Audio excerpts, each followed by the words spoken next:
tanong dito, Koy, anong ginagawa mo pag nalulungkot ka o wala ka sa mood? Ang ginagawa ko dyan, my friend, is kung ano pa rin yung ginagawa ko kahapon. Kung ano ang ginagawa ko araw-araw, yun pa rin yun. Kung nyari, nalulungkot ako, wala ako sa mood. Nag-workout pa rin ako, nag-edit pa rin ako ng videos, gumagawa pa rin ako ng kanta, kung ano man. Wala nagbago. Iba lang yung nararamdaman ko, I guess, pero walang nagbago. Diba? Kaya kahit ano pa yan, kahit ano pang maramdaman nyo, hindi dapat yan siya nagmamatter. Kaya kung gusto nyo umangat, irrelevant ang feelings nyo talaga. Kung gusto nyo umangat, depressed ka ngayon, di nagmamatter. Kilos. So kumilos ka habang depressed. Diba? Kumilos ka habang malungkot, kumilos ka habang heartbroken, di nagmamatter yun, tol. Dapat mamaster nyo yung ganun eh.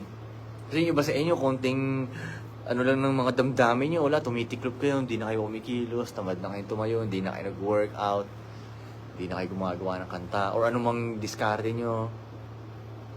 Kailangan ma-master nyo yun, na kahit ano pang kahit masaya pa kayo, minsan kasi, pag sobrang saya kayo, mas tamad kayo. Minsan ganyan, pag masaya kayo eh, tamad kayo eh. So kahit masaya kayo, malungkot o ano man, dapat hindi nagbabago yung galawan nyo. Kung ano man. Gising, exercise, kain, ligo, work, kain ulit, work, kain ulit, work.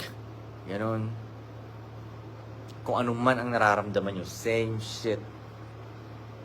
Kahit pa ma-heartbroken ka, ganun pa rin yung gagawin mo. Di nagbabago. Kasi hindi mo maiiwasan, magbabago-bago yung mood mo, di ba? Yung feelings mo, magbabago-bago, di mo maiiwasan yun. Pero ang pwede mong iwasan is, magbago yung mga galawan mo. Yun ang pwede mong, dun eh, ibahin.